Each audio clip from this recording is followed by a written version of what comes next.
Balitaan nga namin na marami nga daw huling isda yung isa naming kanayon mga mare, kaya naman eto't papalaot nga kaming dalawa ni Buyok at sasalok nga kami ng Skylab. Taghabagat na po kasi mga mare, kaya naman marami na nga hong nahuhuling isda ngayon dito sa amin. Isasama nga namin si Storm doon sa laot dahil wala nga hong magbabantay sa kanya mga mare dahil aalis nga ho ang nanay ngayon. Medyo makulimlim nga ang langit ngayon, kaya naman okay lang na isama ko nga si Storm dahil hindi nga ho siya maiinitan. Pupunta kasi sa talimang nanay ngayon dahil pinagluluto nga ho siya ng isang kapatid ni Buyok mga mare dahil may bisita nga daw ho silang dadating. Nakakatuwa nga itong si Storm mga mare dahil talaga namang napakabungis-ngis at lahat nga ay nginitian. Kaya naman eto, bago nga kami abutan ng matinding sikat ng araw ay umalis na nga rin kami agad mga mare at kasamahan nga rin namin si Blackie at saka si Oranggi. Kapag talaga umaalis kami ng bahay ay hindi talaga pwedeng hindi kasama si Oranggi at si Blackie mga mare dahil talaga namang nangunguna pa nga sa amin sa pagsakay ng bangka nyo.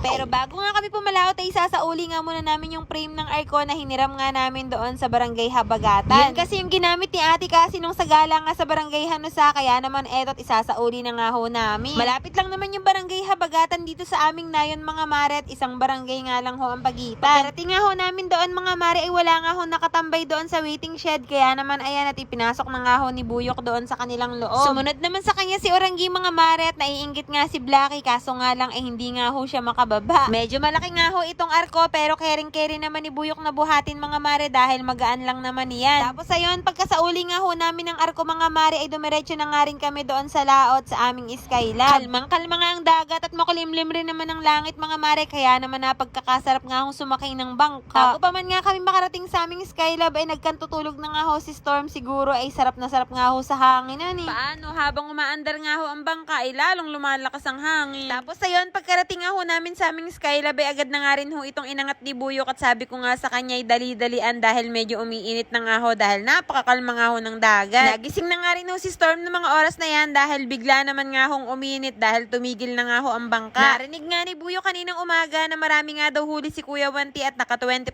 kilos nga daw ho na mamali. Malapit lang naman yung Skylab ni Kuya Wanti dito sa Skylab namin mga mare at sabi nga ni Buyok ay baka nga daw may huli nga rin kaming mamali, kaya naman inangat na nga rin ho namin. Kaso nga lang mga mare ani, pag angat nga namin itong Skylab namin ani, iisang pirasong mamali ang nahuli namin tapos ay puro kanduli na nyos koday. Napakarami nga rin ho naming huling basura mga mare at magiging totoo na nga ho kaming dalawa ni Buyok sa inyo dahil dati nga noon ay tinatanggal nga muna namin yung mga basura bago nga ho namin ipakita sa inyo. Ito nga yung mga basura na naglutang sa lawa mga mare at nakakapasok nga ho sila dito sa loob ng aming Skylab, kaya ayan at bandami nga ho naming nahuli. Isdang kanduli nga ho ang pinakamarami naming huli ngayong araw at yung iba nga ibang lalaki pa. Naalala ko nga mga mare, may nagtanong nga pala sa akin dito sa comment section kung ano daw bang luto sa kanduli ang ginagawa namin dahil sa kanilang lugar nga daw hindi pinapansin ito. Mas masarap nga hong iluto ang bang lalaking kanduli mga mare at ang ginagawa nga naming luto dito ay sinigang sa miso. Tapos yung maliliit na kanduli naman mga mare, ibinababad nga ho namin sa suka na may bawang tapos ay ibibilad nga lang ho namin ng bahagya sa init ng araw. Pagkatapos nga ho naming masalok ang aming Skylab mga mare ay nagmamadali na nga ho kaming umuwi ni Buyok dahil medyo mainit na nga ho ng mga oras na yan at kaawa na nga ho si Storm. Nang malapit na nga kami sa aming nayon ay inihagis na nga ni Buyok si Oranggi at si Blackie sa dagat dahil gusto nga daw niya na maligo nga ang mga ito. Kapag po kasi naliligo sila at lumalangoy sa dagat ay nawawala nga ho ang kanilang mga pulgas. Kaya naman mga mare at pare, kung nakarating nga ho kayo hanggang dito sa dulo ay baka naman pa-heart at pa-share at syempre pa-follow na rin po.